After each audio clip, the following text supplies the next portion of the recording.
On va évoquer l'application de la traduction automatique dans l'amélioration des sous-titres des émissions avec un projet porté par Pierrette Bouillon du département de traitement informatique multilingue de l'Université de Genève. Bienvenue, Madame Bouillon.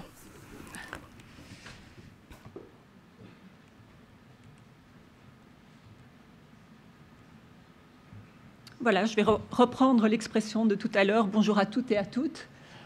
Donc quelques mots sur notre projet Passage, qui est une collaboration entre l'Université de Genève, RECAP et la SRS.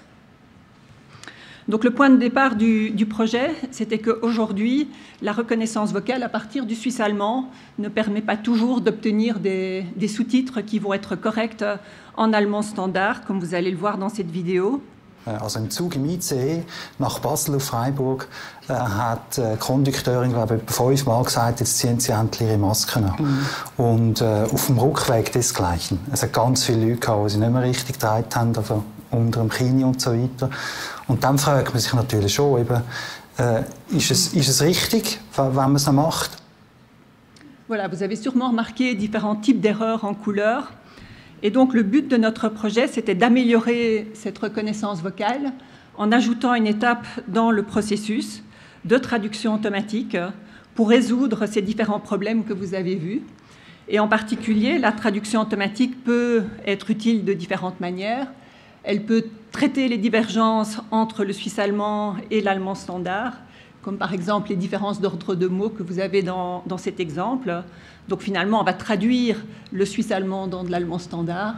Elle peut aussi enlever les marques d'oralité qui sont très fréquentes dans les discours oraux. Et elle peut aussi, dans une certaine mesure, corriger les fautes de reconnaissance vocale qui se situent à tous les niveaux, au niveau de la langue, comme vous l'avez remarqué dans la vidéo, mais aussi au niveau du sens. Et donc vous avez ici maintenant la même vidéo avec le sous-titrage avant et après notre étape de traduction automatique. Donc vous allez voir en orange les disfluences, en violet les erreurs de reconnaissance vocale, en bleu les marques dialectales qui viennent du suisse allemand et en vert les différentes modifications qui ont été faites par notre système de traduction automatique. Donc vous allez revoir la même vidéo. Also im Zug im ICE nach Basel auf Freiburg hat die Kondukteurin, glaube ich, etwa 5 Mal gesagt, jetzt ziehen Sie endlich Ihre Masken an. Und auf dem Rückweg desgleichen. Es hat ganz viele Leute gehabt, die sie nicht mehr richtig getragen haben, also unter dem Kinn und so weiter. Und dann fragt man sich natürlich schon, eben, ist es richtig, wenn man es noch macht? Donc pour ce faire, le projet comprenait 3 grandes étapes. La première, c'était de développer des corpus pour pouvoir entraîner les différents systèmes de traduction automatique. Ensuite, on a dû choisir la meilleure architecture pour la tâche, qui est quand même très, très particulière. Et finalement, on a évalué les résultats avec les groupes cibles, c'est-à-dire finalement les utilisateurs potentiels des sous-titres. Parmi ces étapes, c'était la première qui a été la plus chronophage, la plus fastidieuse, puisque nous avons dû créer des corpus alignés avec d'une part le résultat de la reconnaissance vocale qui est fourni par RECAP et d'autre part l'équivalent corrigé en allemand standard. C'est ce que vous voyez dans la seconde colonne et c'est une tâche qui a été faite par les étudiants de la faculté de traduction et d'interprétation. On a aussi récupéré les sous-titres humains, même si ceux-ci sont souvent condensés, ils sont segmentés autrement, et donc ils ne convenaient pas directement pour notre tâche, qui était bien une transcription automatique et pas une condensation, qui est une étape finalement ultérieure dans le processus de sous-titrage. Donc au final, on a collecté trois corpus dans la première phase du projet. Un premier corpus avec bilingue, donc reconnaissance vocale, correction, avec donc les émissions TV qui nous intéressent ici. On a aussi collecté un corpus avec les données du Parlement suisse qui ont été alignées avec notre reconnaissance vocale. Et finalement, on a récolté différents sous-titres, différents corpus de sous-titres en allemand de différentes sources, des sous-titres libres de droit et des corpus qui avaient été fournis par la SRF. Donc avec ces données, on a pu développer différents types de systèmes, des systèmes de traduction automatique, donc statistiques et neuronaux, des systèmes de post-édition automatique qui vont apprendre les changements à faire au niveau du mot. Donc est-ce qu'il s'agit d'une substitution d'un mot par un autre? Est-ce qu'il s'agit d'un ajout, etc. Et finalement, bien sûr, on a aussi utilisé les modèles pré-entraînés qui se sont beaucoup développés à la fin du projet et qui ont été spécialisés avec nos données. Et en particulier, on a utilisé deux modèles dont vous avez sûrement entendu parler, donc les modèles BERT et MBART qui sont parmi les plus connus. Donc la comparaison a montré différentes choses intéressantes. La première, c'est que les modèles pré-entraînés donnent des meilleurs résultats, ce qui était assez compréhensible finalement, parce qu'on avait assez peu de données pour entraîner des systèmes à partir de zéro. De manière intéressante, on a aussi montré que plus le modèle a de langues, plus le modèle est entraîné avec des langues, plus il va être performant pour notre tâche, ce qui montre que finalement le nombre de langues était important pour généraliser à une nouvelle tâche. Et finalement, on a aussi montré que l'entraînement avec des données spécialisées donne toujours des meilleurs résultats qu'avec des données qui n'étaient pas spécialisées pour la tâche. Donc le meilleur système qui était MBART 50. 50, c'est le nombre de langues avec lequel le système a été entraîné, a été évalué humainement. Donc on a fait deux études comparatives, une pour comparer la reconnaissance vocale brute avec notre système, et l'autre évaluation pour comparer notre système, MBART 50, spécialisé avec nos données, avec ChatGPT. ChatGPT a été lancé à la fin du projet, et c'était donc intéressant de voir comment ce système allait se comporter avec une tâche qui était aussi spécifique que celle-là. Donc les deux évaluations ont utilisé le même design. Les évaluateurs devaient dire quelle transcription était la meilleure entre A et B sur deux critères, la langue et le sens, et ceci par rapport à ce qui avait été dit dans l'émission. C'est ce que vous avez dans la première colonne.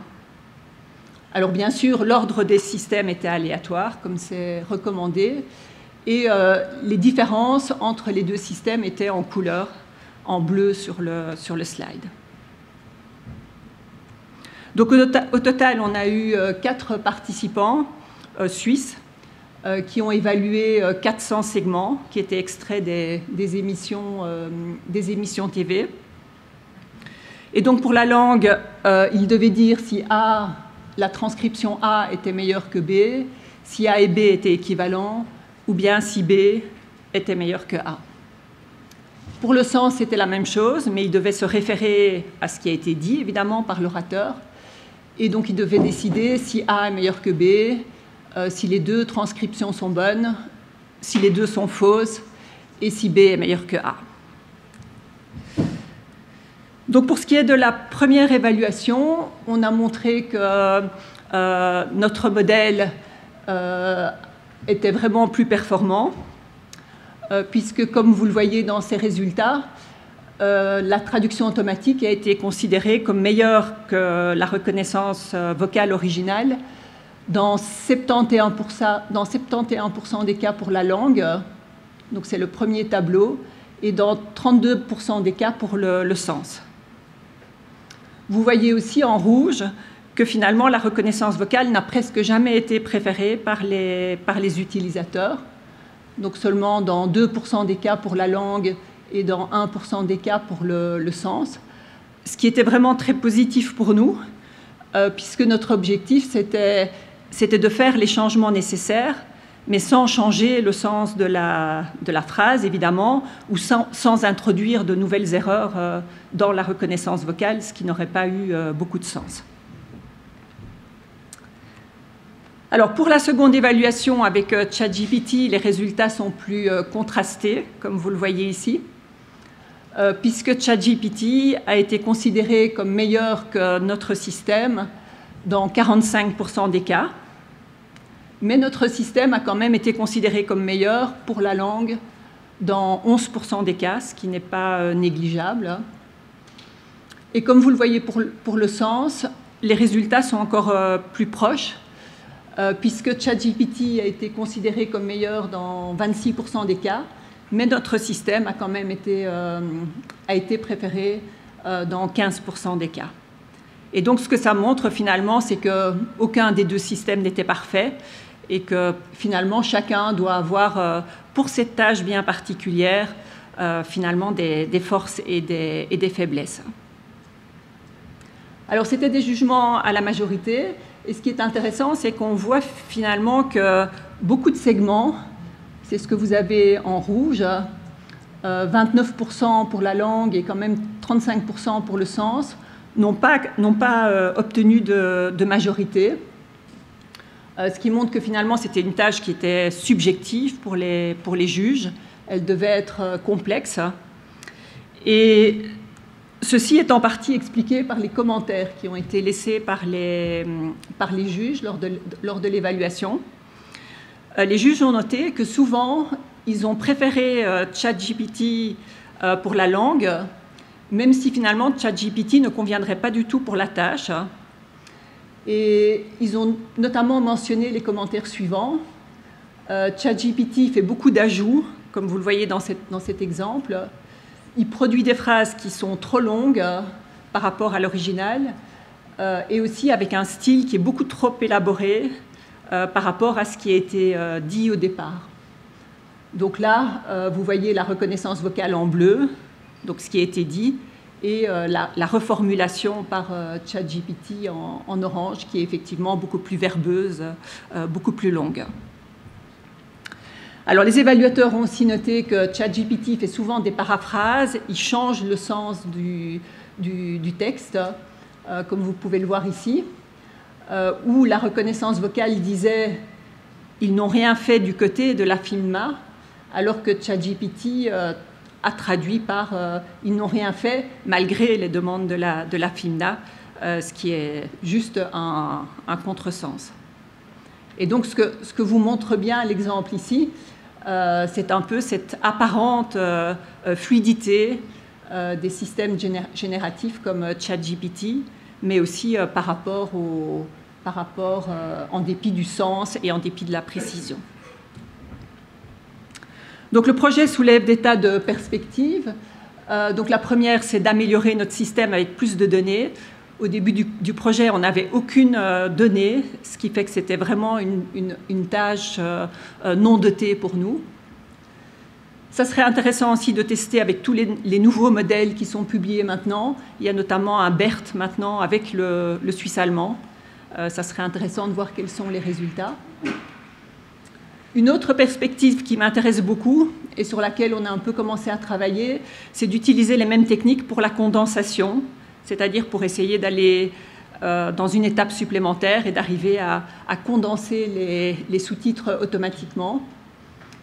Et puis finalement, une autre perspective que je trouve intéressante aussi, c'est de pouvoir coupler la reconnaissance vocale avec la traduction automatique dans une autre langue pour arriver à améliorer l'accessibilité.